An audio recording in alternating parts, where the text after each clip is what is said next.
Hello students, मैं कोमल गुप्ता आपकी chemistry teacher और हम पढ़ रहे थे बायोमोलिक्यूल्स। भाई बायोमोलिक्यूल्स का ये हमारा सेकेंड लेक्चर है जिसके अंदर हम पढ़ेंगे यहाँ पे ग्लूकोज के मॉलिक्यूल के बारे में। भाई ग्लूकोज के मॉलिक्यूल में कितने कार्बन्स होते हैं, क्यों होते हैं, इसका फॉर्मूला C6H12O6 क्यों होता है, इसके अंदर एल्डिहाइड ग्रुप क्यों होता है, और भाई ये सारी फालतू बातें हम यहाँ करने वाले हैं। तो आज की क्लास में जो भी हम पढ़ने वाले हैं ये बात तो बायोलॉजी वाले बच्चे भी नहीं जानते, तो भाई ये क्लास दोनों के लिए बराबर से इंपॉर्टेंट है। तो शुरू करते हैं हम सबसे पहले ग्लूकोज की स्ट्रक्चर के बारे में। भाई ग्लूकोज की स्ट्रक्चर दिखती कैसी है, ऐसी। अब इसे माइंड में छाप लो। कैसे छापनी है देखो, सबसे पहला काम तुम्हें क्या करना है, एक डंडा बनाना है और ये जो स्ट्रक्चर हमने बनाई है, स्केलेटन हमने ये जो ढांचा बनाया है, इसको क्या बोलते हैं, फिशर प्रोजेक्शन। ये हमने 11th क्लास में अच्छे से पढ़ा है, फिशर प्रोजेक्शन क्या होता है। भाई इसको ही हम बोलते हैं फिशर प्रोजेक्शन। जैसे तुमने देखा है ना, मछली खाने के बाद जो वहां पे तुम्हें ये स्ट्रक्चर दिखती है वो ही है भाई, ये वही स्केलेटन है। अब यहाँ पे हमें क्या सेट करना है, हमारे कार्बन। तो सबसे पहली बात भाई, ग्लूकोज में होते हैं 6 कार्बन, 12 हाइड्रोजन और 6 ही ऑक्सीजन। ठीक है, तो भाई यहाँ पे सबसे पहले हमें काउंट करने हैं नंबर ऑफ कार्बन्स। मैं ये बात जानती हूं जहां पे भी टर्मिनेशन होता है या फिर क्या होता है, कट आउट्स होते हैं, वही हमारे नंबर ऑफ कार्बन्स होते हैं। मतलब 1 2 3 4 कार्बन तो यहाँ पे है, 5th कार्बन हम लगाते हैं भाई इसके बॉटम पे, और 6th कार्बन हमारा यहाँ होता है एक एल्डिहाइड मॉलिक्यूल। क्या होता है, एल्डिहाइड का एक मॉलिक्यूल। अब तुम देखो यहाँ पे क्या होता है, गौर से देखना, इसकी स्ट्रक्चर बहुत जरूरी है और पूरे चैप्टर में काम आने वाली है। कम से कम मुझे ऐसा लगता है आज की क्लास में तुम्हें स्ट्रक्चर बनानी आ जाएगी, मतलब याद ही हो जाएगी। और क्यों हो जाएगी, क्योंकि अब ही हम इसको मोर देन 20 टाइम्स बना चुके होंगे, तो सबको याद हो जाएगी अच्छे से। बस तुम्हें काम क्या करना है, मेरे साथ साथ में जितनी बार स्ट्रक्चर बनाओ तुम्हें भी उतनी बार ये स्ट्रक्चर अपनी कॉपी में बनानी है। तो यहाँ पे मैंने तुम्हें बताया भाई 6 कार्बन तो ये हो गए सेट, 1 2 3 4 5 एंड 6। इसके बाद यहाँ पे भाई फर्स्ट कार्बन हो गया, 5th हो गया, ये है मेरा सेकंड कार्बन, 1 2 3 4 5 एंड 6। अब ये जो सेकंड कार्बन है, 4th कार्बन है, 5th कार्बन है, इन पे सब पे होता है एक एक OH ग्रुप। और कौन सी साइड में होता है भाई, लेफ्ट साइड में होता है। कौन सी साइड में होता है, लेफ्ट साइड में होता है, अगर मैं ऐसे खड़ी हूं तो, और ऐसे खड़ी हूं तो राइट साइड में। अब क्या करना है, बाकी बचे हुए बोन्स पे तुम्हें लगा देनी है हाइड्रोजन। अब भाई मैडम ने ये 3rd कार्बन क्यों छोड़ा है, क्योंकि यहाँ पे भाई OH ग्रुप हमारा इधर आता है और हाइड्रोजन ग्रुप हमारा आता है इधर। तो ये है हमारे पास ग्लूकोज का स्ट्रक्चर। अब तुम्हें क्या देखना है भाई, ये जो कार्बन है ये अलग क्यों है, यहाँ पे OH ग्रुप कितने हैं, 1 2 3 4 5। क्या सच में इतने होते हैं, क्योंकि ये तो एक स्ट्रक्चर थी जो हमने बना ली थी, क्या पता ये स्ट्रक्चर सही है कि नहीं। तो हमें यहाँ पे भाई इस स्ट्रक्चर को एविडेंट से प्रूव करना है कि हाँ ये बात सही है या नहीं है। मे बी ये बात गलत हो सकती है और फर्दर ऑन हम आगे चल के इसका स्ट्रक्चर कुछ और पढ़े, पर तब तक के लिए तुम्हें यही स्ट्रक्चर का क्या करना है, याद रखना है। तो ये हुआ भाई हमारे पास ग्लूकोज का स्ट्रक्चर। तो ये ग्लूकोज के स्ट्रक्चर में तुमने देख लिया एक एल्डिहाइड ग्रुप है, इसका मतलब हम इसको क्या बोलने वाले हैं भाई, एल्डो तो बोलने ही वाले हैं। साथ में इसमें कितने कार्बन है, 6। इसका मतलब ये कौन सी शुगर हो गई भाई, एल्डोहेक्सोज। तो ये तो हो गया इसका नॉमेनक्लेचर, क्या हो गया, एल्डोहेक्सोज। अब इसमें एक और चीज लिख रही है, तुम अच्छे से देखो, यहाँ पे लिख रहा है number of carbon. Chiral carbon कितने हैं इसमें? 4। कायरल कार्बन क्या होता है? जिसके चारों बॉन्ड्स, जिस कार्बन के चारों बॉन्ड्स कैसे हो, अलग अलग किससे हुए, जुड़े हुए हो, एटम से जुड़े हुए हो, वो होते हैं हमारे कायरल कार्बन। मतलब जैसे मेरे पास एक कार्बन है और यहाँ पे भाई ए ग्रुप, यहाँ बी ग्रुप, यहाँ डी और यहाँ ई एटम्स अगर अटैच्ड हैं, तो ऐसे कार्बन को मैं बोलूंगी कायरल कार्बन। और ये कार्बन मेरे पास कौन कौन से हैं? भाई ये वाला कार्बन है, इसको देखो, यहाँ हाइड्रोजन है, यहाँ OH, ऊपर CH और नीचे अलग सा स्ट्रक्चर हुआ ना कायरल। नेक्स्ट ये वाला कार्बन, यहाँ OH, यहाँ H, इधर ये ग्रुप और इधर ये ग्रुप, यहाँ पे भी और यहाँ पे भी। इसका मतलब ग्लूकोज की स्ट्रक्चर में अभी तक जो बात हमें याद रखनी है वो क्या याद रखनी है भाई? ग्लूकोज की स्ट्रक्चर को हम बोलते हैं एल्डोहेक्सोज, और यहाँ पे 6 कार्बन होते हैं, 12 हाइड्रोजन और साथ में एल्डिहाइड ग्रुप प्रेजेंट होता है, और इसमें 4 कायरल कार्बन जो है प्रेजेंट होते हैं। अब यहाँ देखो, glucose is also known as dextrose या फिर प्लस या डी ग्लूकोज। इस बात को हम बाद में देखेंगे, हम इसको ऐसे क्यों बोलते हैं, या मैं तुम्हें बता देती हूँ अभी इस बात को हम ग्लूकोज डी क्यों बोलते हैं। ऐड आता है भाई ग्लूकोन डी का, तो ये जो डी है यहाँ पे क्या है, इसको हम अच्छे से पढ़ेंगे भाई, क्यों बोलते हैं ये बात हम बाद में ही करेंगे। अब सबसे पहले हम बात कर लेते हैं इस फॉर्मूले के एविडेंस की, कि भाई इसका ये जो मॉलिक्यूलर फॉर्मूला है C6H12O6 क्यों होता है। तो यहाँ पे जो फर्स्ट एविडेंस हम करने वाले हैं वो हमने क्या किया, इस ग्लूकोज का स्ट्रक्चर ले लिया और इसमें क्या डाल दिया भाई, हाइड्रोजन आयोडाइड, और इसके साथ हमने कर दिया इसको हीट। जैसे ही हमने इस पे क्या डाला भाई, हाइड्रोजन आयोडाइड डाला, वैसे ही क्या हुआ, हमें क्या मिला, यहां से एक नॉर्मल हेक्सेन हमें मिला। मतलब जितने भी मॉलिक्यूल थे, चाहे कार्बोक्सिलिक एसिड, चाहे एल्डिहाइड, या जो भी फंक्शनल ग्रुप लगाता, हमें कोई मतलब ही नहीं, जो चेन मिली वो किसकी मिल गई भाई, नॉर्मल हेक्सेन की। इसका मतलब यहां से एक बात तो प्रूफ हो चुकी थी कि ग्लूकोज के मॉलिक्यूल में भाई 6 कार्बन तो है ही। किससे प्रूफ हुई थी, जब हमने ग्लूकोज की स्ट्रक्चर को HI के साथ क्या करवाया था, रिएक्शन करवाया था, हीट करवाया था। हमें क्या पता चला, यहां से एनहेक्सेन मिला, जिससे ये प्रूफ हो गया भाई यहाँ पे 6 कार्बन तो प्रेजेंट है ही, और किसमें है, एक स्ट्रेट चेन में है। क्यों है, क्योंकि हेक्सेन का कोई भी साथ में क्या नहीं आया, कोई आइसोमर हमें यहां से नहीं मिला। बात आई समझ में।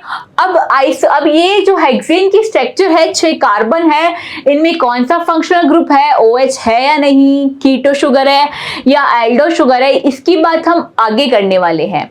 तो फर्स्ट प्रूफ तो हमने देख लिया भाई, यहाँ पे 6 कार्बन तो प्रेजेंट होंगे ही होंगे। अगला टेस्ट भाई हमने करवाया इसका हाइड्रोजन साइनाइड के साथ। जब हमने HCN का टेस्ट करवाया, हम जानते हैं भाई, अगर हम क्या ले, कोई भी एल्डिहाइड ले और किसी भी एल्डिहाइड के साथ अगर हम क्या करवा दें, रिएक्शन करवा दें, तब क्या होता है, जैसे मान लो भाई ये मेरे पास कार्बोनिल ग्रुप है और इसकी रिएक्शन मैं करवा देती हूँ HCN के साथ। हमने ये बात पढ़ी है, यहाँ क्या होता है, ये पार्शियल पॉजिटिव और ये पार्शियल नेगेटिव चार्ज होता है, ये भी पार्शियल पॉजिटिव और पार्शियल नेगेटिव होता है। यहाँ पे स्ट्रक्चर कुछ ऐसी बनती है, यहाँ पे कार्बन, ये वाला कार्बन इसके साथ ऑक्सीजन है, इस ऑक्सीजन से हाइड्रोजन जुड़ती है, और क्या जुड़ जाता है इस पॉजिटिव से, ये नेगेटिव वाला साइनाइड, और हमें क्या मिलता है, साइनोहाइड्रीन। कहाँ पढ़ा था ये हमने पढ़ा था भाई, हम कार्बोनिल की रिएक्शंस पढ़ रहे थे, तब हमने HCN के साथ रिएक्शन देखा और साइनोहाइड्रीन का फॉर्मेशन किया था। इतनी बात क्लियर है। इसका मतलब यहाँ जो ग्रुप प्रेजेंट है, अब वो भाई कार्बोनिल है, कीटोन है कि एल्डिहाइड है या क्या है, ये हमें नहीं पता।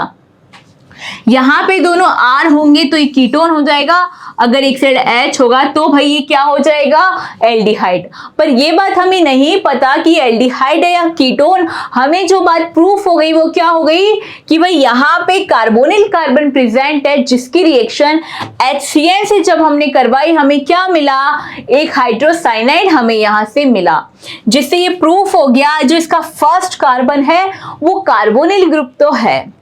फिर नेक्स्ट भाई हमने वापस से इसकी रिएक्शन किससे करवाई, NH2OH से हमने यहाँ पे रिएक्शन करवा दी। जब हमने इसकी रिएक्शन NH2OH से करवाई तब क्या हुआ, यहाँ से H2N और OH ये हमारे पास था, ये रिएक्शन भी हमने पढ़ी है, और यहाँ से क्या निकल गया, वाटर मॉलिक्यूल, और हमें क्या मिला भाई, ये कॉम्प्लेक्स हमें यहाँ से मिला।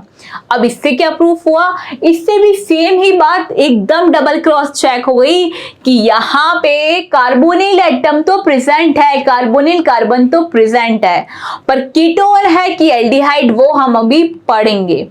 दोनों चीजें क्लियर हैं। अभी तक हमने 3 टेस्ट करे और 2 प्रूफ करे।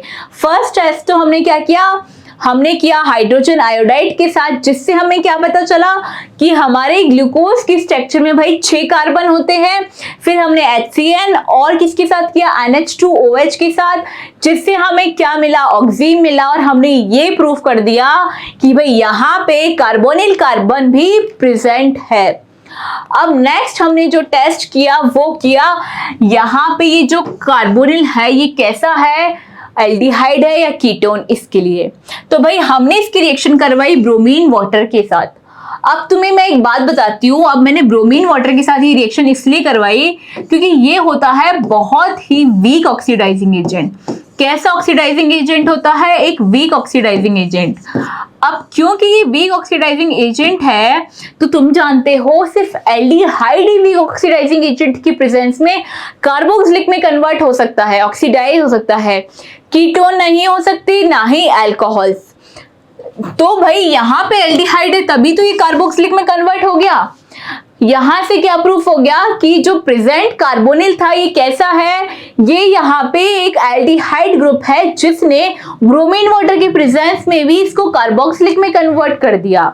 और जो स्ट्रक्चर हमारे पास बनी वो क्या है भाई, ग्लूकोनिक एसिड। अब तुम्हें ग्लूकोनिक एसिड का स्ट्रक्चर भी याद रखना है, ज्यादा डिफरेंस नहीं है, सिर्फ ग्लूकोज की स्ट्रक्चर में जहां एल्डिहाइड है उसका ही तो ऑक्सीडेशन हुआ है और कार्बोक्सिलिक एसिड लग गया और क्या बन गया, ग्लूकोनिक एसिड। हमारे पास 3 प्रूफ हो चुके हैं। अब नेक्स्ट हमने यहां से क्या किया, प्रूफ ऑफ एल्डिहाइड ग्रुप को हमने क्रॉस चेक किया। कैसे क्रॉस चेक किया भाई, ये क्या है, ये हमारे पास है ग्लूकोज, ये है मेरे पास भाई ग्लूकोनिक एसिड।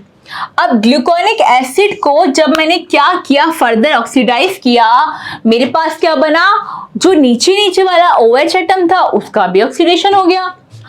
फिर मैंने इसको ऑक्सीडाइज किया तभी भी क्या बना, स्ट्रॉन्ग ऑक्सीडाइजिंग एजेंट से यहाँ पे सैक्रिक एसिड का फॉर्मेशन हुआ। तुम सोचो कीटोन अगर मेरे पास होता तो क्या कीटोन यहाँ पे कार्बोक्सिलिक दे सकता है, नहीं, कीटोन्स तो कार्बोक्सिलिक में कन्वर्ट होते ही नहीं है। यहाँ पे सिर्फ कार्बोनिल वाला जो हमारे पास एल्डिहाइड है, मतलब ये प्रूफ हो गया दोनों से कि यहाँ पे हर बार हमें क्या मिलेगा, कार्बोक्सिलिक एसिड ही मिलेगा, जिसकी वजह से ये बात एकदम क्रॉस चेक हो गई कि यहाँ पे प्रेजेंट कार्बोनिल एटम कैसा है भाई, एल्डिहाइडिक ग्रुप ही हमारे पास है। अब हमने जो चीजें चेक कर ली वो क्या कर ली कि भाई ग्लूकोज की स्ट्रक्चर में जो हमारे पास कार्बन है वो कितने हैं, 6, और जो ग्रुप है वो कौन सा है भाई, एल्डिहाइड ग्रुप है। अब हमें चेक करना है कि यहाँ पे OH कितने कार्बन्स के पास लगे हुए हैं और क्या सही हमने लगाया है इनको। तो इसके लिए हमने क्या किया भाई, यहाँ पे एसिटिक एनहाइड्राइड के साथ एक टेस्ट किया। जब हमने यहाँ पे एसिटिक एनहाइड्राइड के साथ एक टेस्ट किया तब क्या हुआ भाई, यहाँ पे एसिटेट के 5 कॉम्प्लेक्स फॉर्म हुए। कितने हुए, 5। सिर्फ कौन सा वाला कार्बन चेंज नहीं हुआ, जो हमारे पास एल्डिहाइड ग्रुप था फर्स्ट पोजीशन पे, वो कार्बन एज इट इज रहा, और जो बाकी के 5 कार्बन हमारे पास थे वो पांचों किस में कन्वर्ट हो गए, एसिटिक एनहाइड्राइड में यहां से कन्वर्ट हुए, जिससे हमें ये भी प्रूफ हो गया कि भाई जो बचे हुए 5 एटम्स हैं, 5 कार्बन हैं, उन पे 100% कौन सा ग्रुप लगा हुआ है, OH ग्रुप लगा हुआ है। क्या बात क्लियर है? हम कैसे ग्लूकोज की स्ट्रक्चर को प्रूव करते जा रहे हैं। अब भाई यहाँ पे अगला जो हमने लास्ट टेस्ट किया वो क्या किया कि क्या जो यहाँ पे अल्कोहल्स लग रहे हैं ये 1 डिग्री है या नहीं।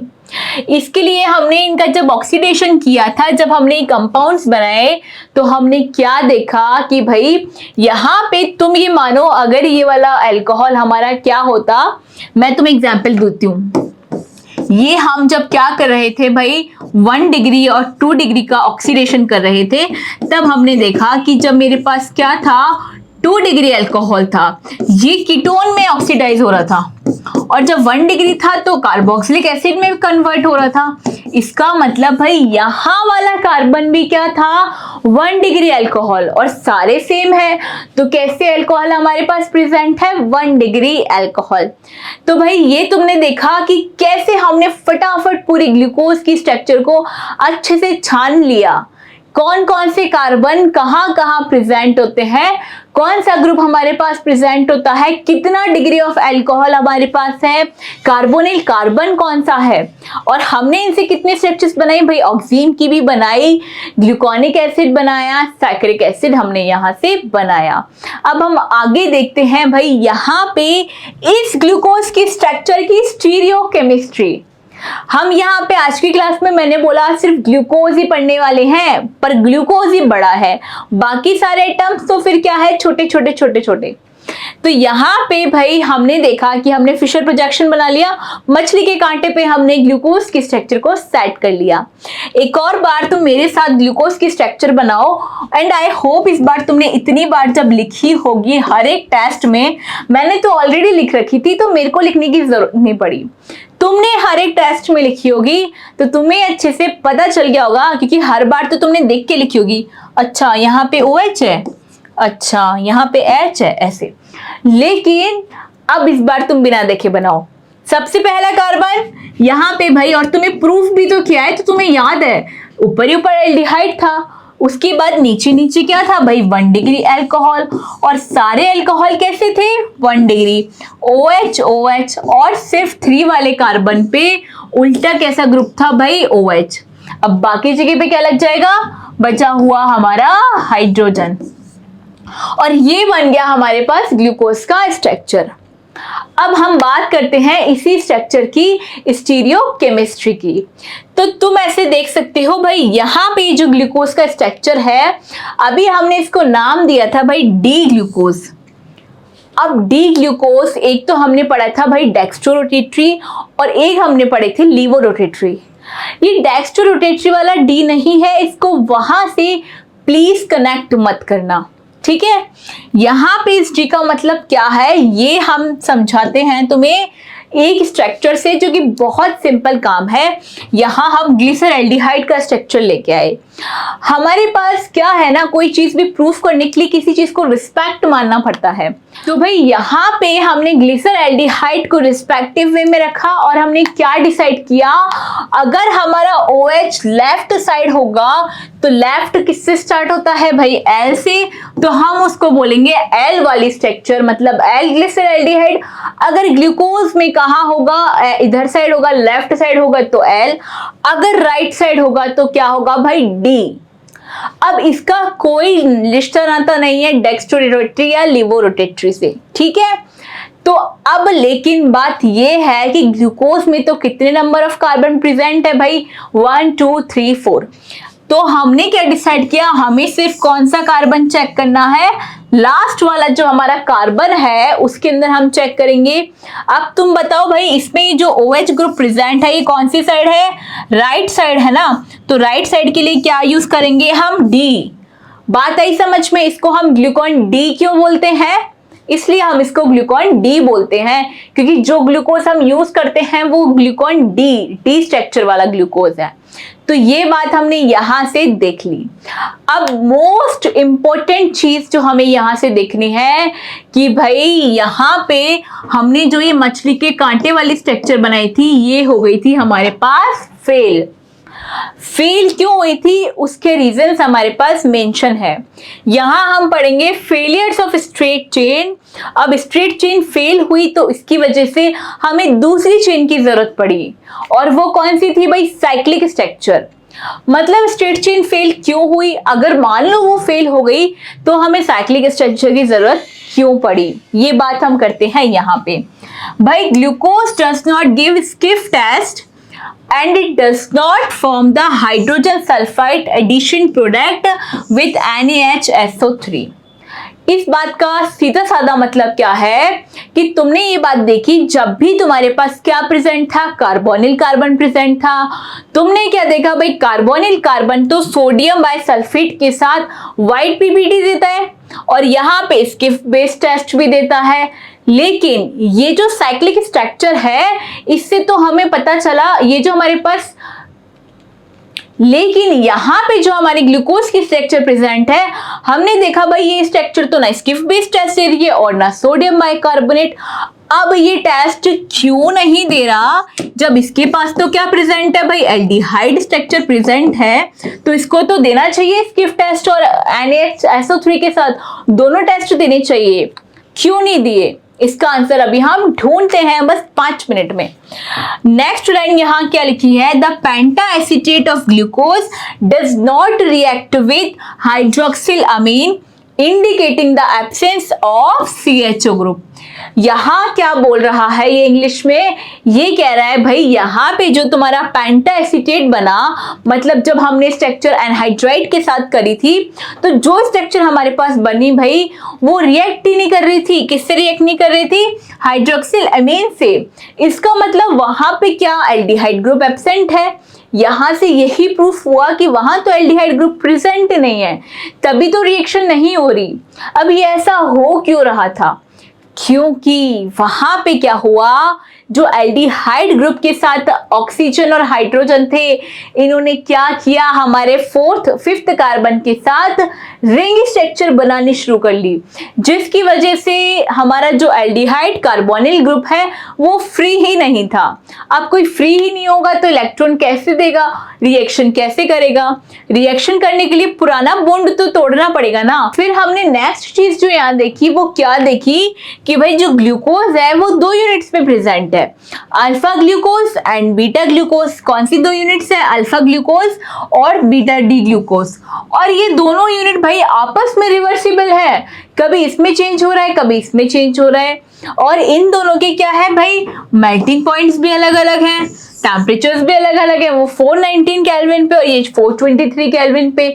वहां क्या हो रहा था? Crystallization from concentrated solution of glucose at 303 kelvin पे ये क्रिस्टलाइज हो गया था, और ये भाई 371 केल्विन पे जाके क्या हुआ था? क्रिस्टलाइन फॉर्म में जाना कन्वर्ट हुआ। इसका मतलब ग्लूकोज तो 2 अलग फॉर्म्स में भी क्या मिल रहा था? हमें प्रेजेंट मिल रहा था। जबकि अभी तक हमने ग्लूकोज की एक स्ट्रक्चर देखी, और वो भी डी ग्लूकोज, जिसमें भी हमने क्या देखा कि हमारा OH ग्रुप जो है वो लास्ट में था, राइट साइड था, इसलिए हमने बोला भाई डी ग्लूकोज। अब ये अल्फा बीटा क्या है? ये कौन सी स्ट्रक्चर्स आ गई? इनके बारे में भी हम बात करेंगे। लेकिन साइक्लिक स्ट्रक्चर की जरूरत क्यों और पड़ी हमें? क्योंकि यहाँ पे जो हमारे हेमी एसिटल्स बन रहे थे वो अनस्टेबल्स थे, लेकिन 5 और 6 मेंबर वाले कंपाउंड हमें पता है हाईली स्टेबल होते हैं। इसीलिए यहाँ पे दोनों रीजंस क्लियर है कि हमारी स्ट्रक्चर जो है फिशर प्रोजेक्शन वाली फेल क्यों हुई और साइक्लिक स्ट्रक्चर की जरूरत क्यों पड़ी। अब साइक्लिक स्ट्रक्चर की जरूरत पड़ी तो साइक्लिक स्ट्रक्चर्स बने कैसे? द पॉइंट इज दैट, अब भाई यहाँ पे क्या हुआ? ये जो फर्स्ट कार्बन हमारे पास था, इसके पास क्या था? यहाँ पे इसके पास OH इधर प्रेजेंट था और इसके पास थी एक और हाइड्रोजन। यहाँ से सिंपल एक वाटर मॉलिक्यूल का रिमूवल होता है और इनके पास क्या हो जाती है भाई, ये एक ऑक्सीजन बीच में प्रेजेंट हो जाती है, जिसकी वजह से देखो यहाँ पे ऑक्सीजन लोन पेयर लेके ऐसे स्ट्रक्चर बना लेता है। तुम्हें इससे कोई मतलब नहीं है भाई, यहाँ पे हुआ क्या, ये वाली जो स्ट्रक्चर है हमारी, एक बन जाती है इसमें अल्फा स्ट्रक्चर और एक बन जाती है बीटा स्ट्रक्चर। अब दोनों में अच्छे से तुम क्या देखो, डिफरेंस देखो। अल्फा और बीटा स्ट्रक्चर में डिफरेंस क्या क्या है भाई, यहाँ पे ये OH फर्स्ट वाला जो है वो इधर प्रेजेंट है जबकि ये इधर प्रेजेंट है। अभी तक हमने जो डिफरेंस पढ़ा था भाई वो तो थर्ड कार्बन पे पढ़ा था कि थर्ड वाला जो कार्बन है उसी का OH इधर होता था, लेकिन यहाँ पे हमें अल्फा साइकिल और बीटा साइकिल स्ट्रक्चर्स भी यहाँ से मिली। और ये जो स्ट्रक्चर्स मिली, इनके जो कार्बन्स हैं इनको हम क्या बोलते हैं, एनोमर्स। क्या बोलते हैं, एनोमर्स। अब ये एनोमर्स क्या होते हैं भाई, जब फर्स्ट कार्बन पे हमारे पास कैसे स्ट्रक्चर प्रेजेंट हो, अलग अलग सेम कार्बन पे अलग अलग फंक्शनल ग्रुप प्रेजेंट हो, मतलब एक पे लेफ्ट और एक पे राइट साइड, बस इतना सा डिफरेंस अगर हमारे पास होगा तो ऐसे कार्बन्स को हम क्या बोलते हैं, एनोमेरिक कार्बन्स। क्या बोलते हैं, एनोमेरिक कार्बन्स।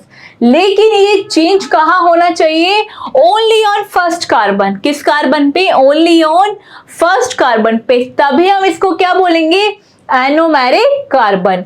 तो भाई हमारे पास यहाँ पे अल्फा डी ग्लूकोज और बीटा डी ग्लूकोज मिले, और जो हमारे पास ज्यादा अमाउंट में मिला वो कौन सा था भाई, बीटा डी ग्लूकोज। जो कितने परसेंटेज में मिला, 64% हमें बीटा डी ग्लूकोज मिला, जबकि 36% हमें मिला अल्फा ग्लूकोज। तो इसीलिए हमें जरूरत पड़ी हमारी साइक्लिक स्ट्रक्चर्स की। अब इन साइक्लिक स्ट्रक्चर्स को भाई बनाते कैसे हैं, तुम्हें कोई काम ज्यादा दिमाग नहीं लगाना। सबसे पहले तुम्हें क्या करना है, तुम्हारी सिंपल चेन बनानी है। कौन सी वाली, फिशर प्रोजेक्शन वाली।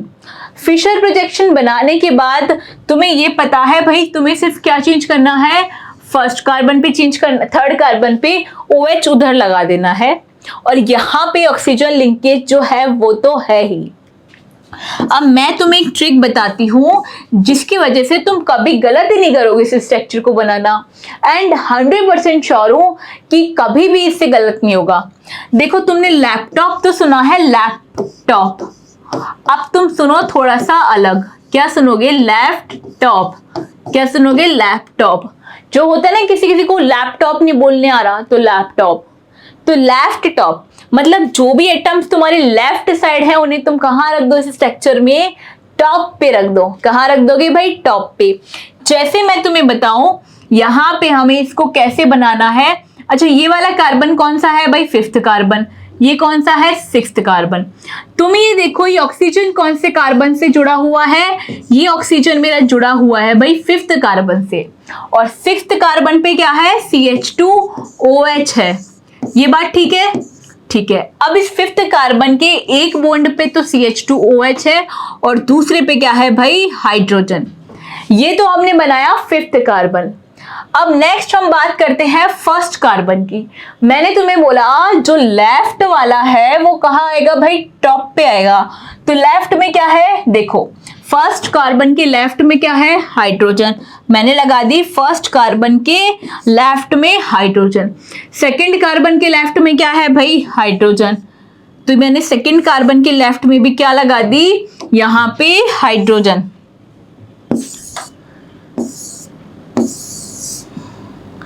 सेकेंड कार्बन पे भी लग गई ये मेरी हाइड्रोजन। अब थर्ड कार्बन पे लेफ्ट में क्या लगाना है भाई, OH, मतलब टॉप पे लगाना है OH। फोर्थ कार्बन के लेफ्ट में क्या है, हाइड्रोजन। अब बची हुई पे जहां पे H है वहां OH लगा दो, जहां पे H है वहां OH और जहां पे OH है वहां H। अब तुम इस स्ट्रक्चर से इसको मैच करो, क्या ये हूबहू मैच हो रही है, बिल्कुल हो रही है।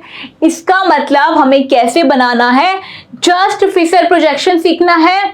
फिशर प्रोजेक्शन सीखने के बाद हमें जो भी एटम्स हमारे लेफ्ट साइड पे हैं उन्हें टॉप पे लगा देना है, मतलब लेफ्ट टॉप पे।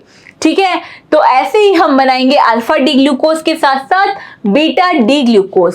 अब बीटा डी ग्लूकोज में क्या करना है, यहाँ पे फर्स्ट और थर्ड कार्बन कि OH दोनों है भाई लेफ्ट साइड पे, मतलब यहाँ भी OH टॉप पे आएगा और यहाँ भी, बाकी जगह हाइड्रोजन हाइड्रोजन और CH2OH। अब CH2OH में कंफ्यूज मत होना, इतना बड़ा सारा ग्रुप रिंग के अंदर तो नहीं आ सकता, स्टेरिक हिंड्रेंस क्रिएट करेगा, इसलिए हम इसको कहाँ लगाते हैं भाई, ऊपर की तरफ। Is that clear? अब ये हुई हमारे पास अल्फा डी ग्लूकोज और बीटा डी ग्लूकोज की साइक्लिक वाली स्ट्रक्चर्स। अब आगे इनके बारे में हम पढ़ेंगे इनको कि हम इस जो रिंग में इनको फिट करते हैं इसको हम बोलते हैं पायरेन रिंग। इस रिंग की वजह से यहाँ पे इन दोनों स्ट्रक्चर्स के नेम अलग हो गए। क्या क्या हो गए भाई, अल्फा डी ग्लूकोपाइरेनोज, जो अल्फा डी ग्लूकोज था, और जो बीटा डी ग्लूकोज था ये क्या हुआ, बीटा डी ग्लूकोपाइरेनोज। मतलब अब हमने क्या चेक कर लिया, एकदम अच्छे से हमने इसको क्लासिफाई भी कर लिया, एविडेंस भी चेक कर लिए, नॉमेनक्लेचर भी हमने अच्छे से कर लिया। और हमने क्या देखा, इसको डी हमने क्यों बोला, मम्मी ग्लूकोन डी क्यों बोलती है, ग्लूकोन MPQ क्यों नहीं बोलती।